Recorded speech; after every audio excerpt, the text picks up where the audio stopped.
Have you ever been on a journey that changed your life?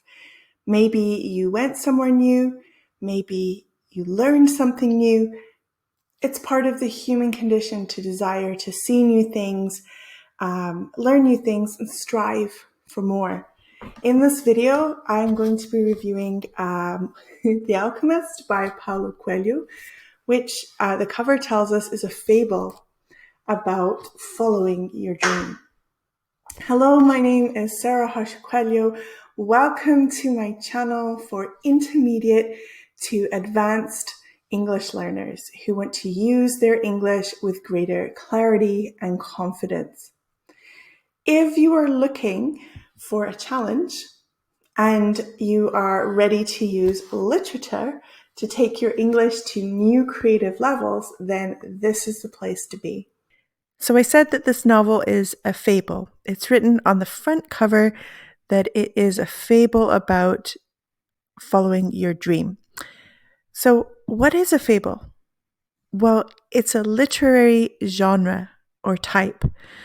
So people often think that genre means, the content, like horror or romance or the subcategories that come from content, but genre can also be a subcategory that comes from technique. And a fable is really, a structural technique for writing a story. And it's usually a very simple kind of story. But if we look at number 2, it teaches a clear moral message or practical lesson. So in The Alchemist, there's a clear message of, the value of chasing your dreams. If we look at number 3, what is a fable? Well, it usually uses animals that have been anthropomorphized. Oh my goodness, there's a word. And anthropomorphized means given human qualities. So in a fable, it's often about animals that talk. The animals are the characters. Sometimes plants, nature, or objects are used, as in The Alchemist. There are no talking animals, but there is a personification of nature. Nature is given human-like qualities. Number 4, it's often quite short and simply written. So all of these things together make it a fable. And The Alchemist is a good example of a fable, Animal Farm by George Orwell, which is next month's book. That's considered one of the most famous political fables. And it certainly fits within the genre in that it is about animals, and the animals have very definite human qualities. The book, The Alchemist, was our pick for May in the book club. See the link in the comments below so you know what I'm talking about. Actually, it was the first book, not just our pick for May, but it was the first book that we read together in the book club. And it has a really special significance in my life for 2 reasons. Number 1, my life has mirrored the book to an extent in an interesting way.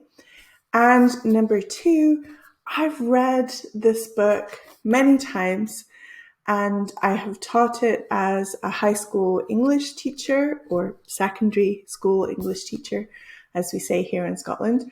I've taught it a few different times, and each time that I have read it or taught it to a class, I've found something new in it, or I've learned something new, or I have been able to reflect upon something new.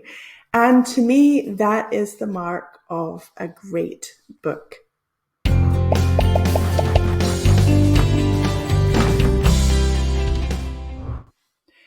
Whether or not it is a great book is something that people hotly debate.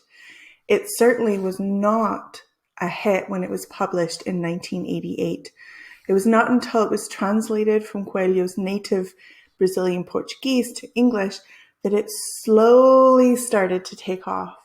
And over time, it's been translated into 67 different languages and has become a global phenomenon, selling more than 65 million copies.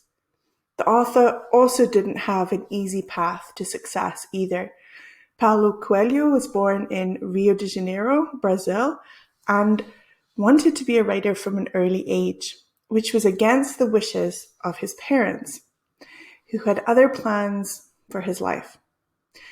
He suffered immensely with his mental health in his teen years, and at his parents' request, he enrolled to study law and abandoned his dream of being a writer. However, he dropped out after only 1 year.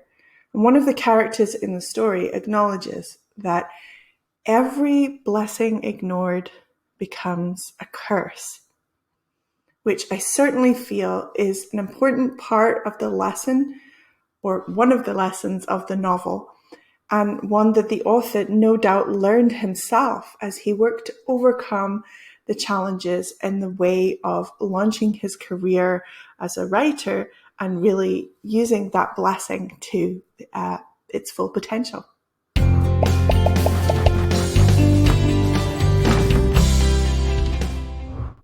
The novel follows a boy called Santiago as he leaves his role as a shepherd and heads off on an epic adventure in search of treasure. It is a story of an outer and also inner journey that Santiago completes, as well as the outer and inner treasures that he finds. And it is therefore a story of self-discovery and coming home, and is therefore something that people can relate to in a really powerful way.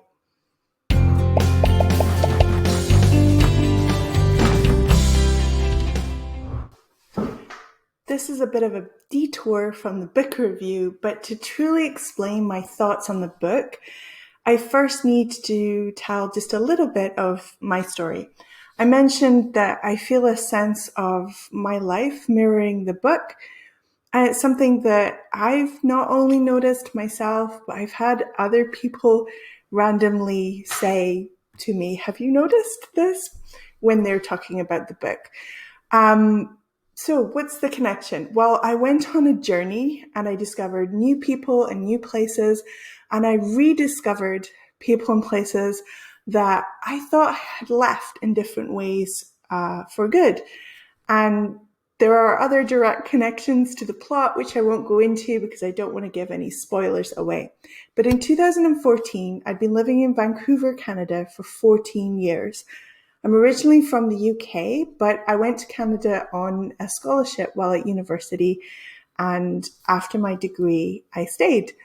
In 2014, it had been a few years since I'd had an opportunity to spend lovely time with my parents, and they invited me to meet them on holiday, and we decided to go to Brazil, where we'd lived as a family for a little bit when I was young. As I boarded the plane, I absolutely had a strong intuitive knowing that I would meet someone.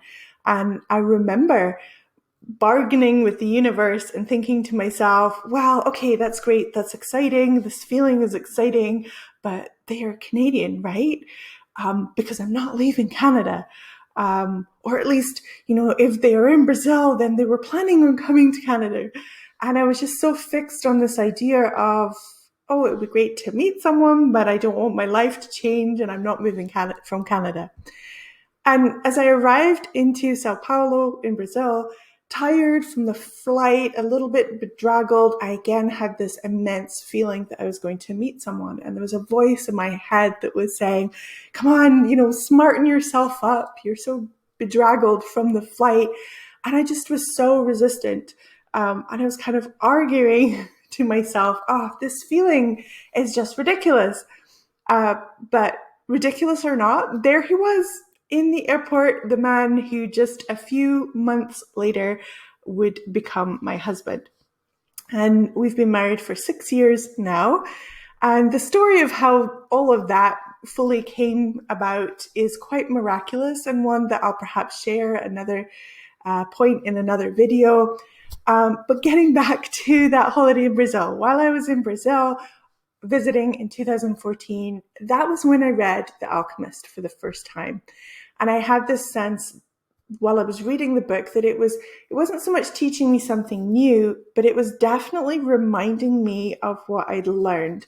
So it felt like a pause in my life. And there were parts of the book that were just directly speaking to the experience, this kind of magical experience that I was living through in the moment.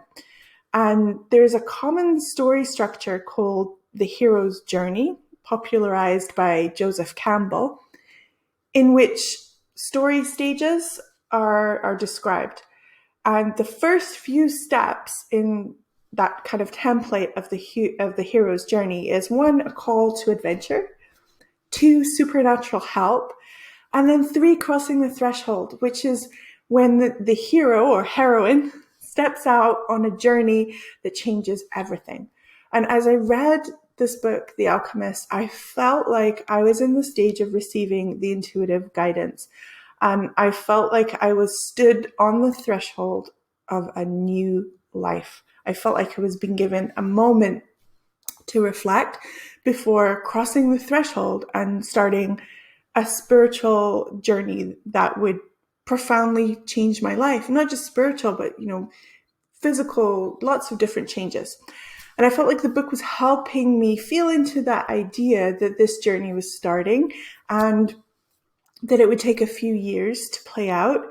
And that more importantly, I would need immense courage and faith in my intuition to be able to take the huge leaps that I would need to take. I was right. Only a few short months after that holiday, I took a huge leap of faith and moved from Canada to Brazil. And we got married a few weeks after, and our son was born, and we lived in Brazil for 2 years. And then we moved to my native UK. And coming back to the UK was something that I never envisaged happening. I also changed at that time from being a teacher of English as a second language back to being a high school English literature teacher, which was what I originally trained in. And one of the first books that I chose to teach was, of course, The Alchemist. And all these changes happened in just 2.5 years. So it was really, truly just a profound journey of personal transformation. So I consider The Alchemist to be one of the most relatable books that I've ever read.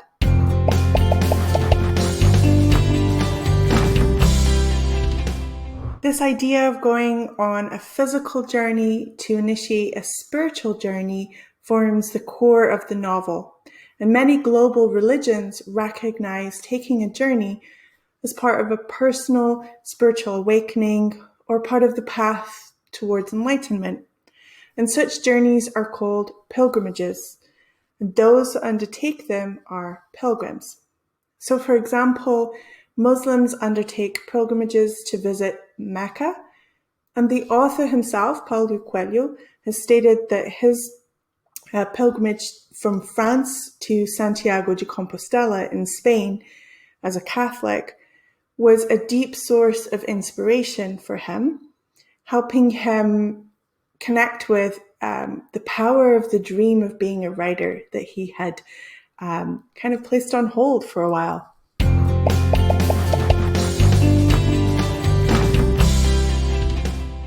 What I loved about the book, the fact that I felt it gently guided me, that it reminded me of the power of intuition, those things are aspects that many people have criticized and have said that it's a bad thing, that this is a little bit more like a self-help book than a piece of literature.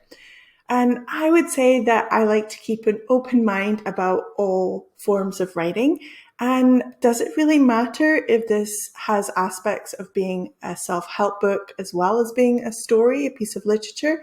Can it be both?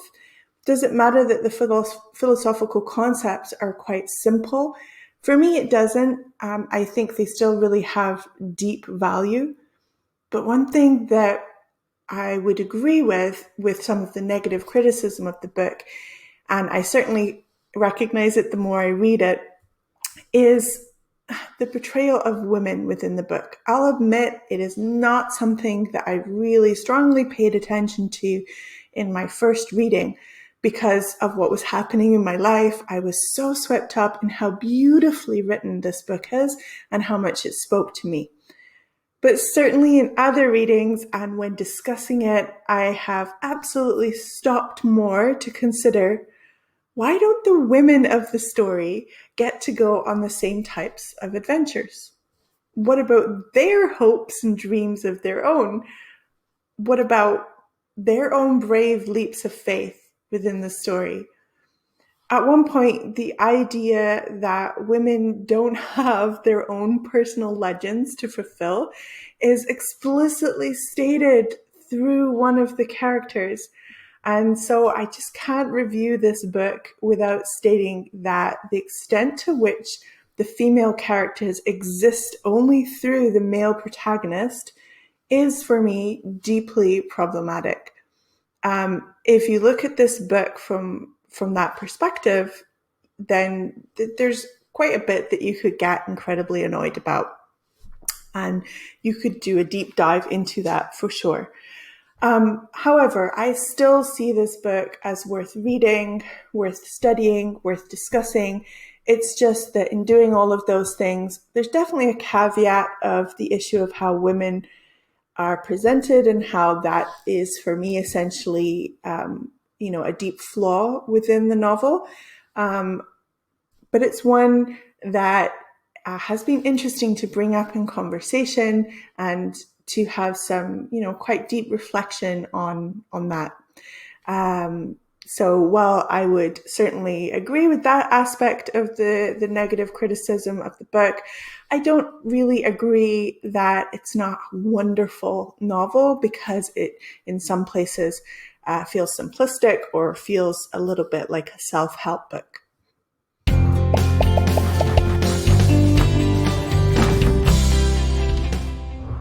Overall, I feel that The Alchemist has earned its place as a beloved masterpiece. It is a beautifully written book with an amazing propensity to initiate self-reflection. It's a book that deeply irritates me as well as deeply uplifts and inspires. And like I said, my life has been mystically intertwined with some of the themes and ideas within the book. If you would like to join the discussion of books like The Alchemist, then you might like to join my Facebook book club where we read a great piece of literature each month. It's a wonderful place to get inspiration and motivation to read English and speak about what you've read and write about what you've read. You can also find past vocabulary lists for the books that we have read in the files section there too. The link is in the description. And also in the description, there's a link to my blog where you can find a transcript of this video as well as a little bit of explanation of some of the vocabulary that I've used. Okay, so I would invite you to use literature as a wonderful tool to help you move forward with your English. And we would love to have you join the book club if you would like support in doing that. Thanks. Bye for now.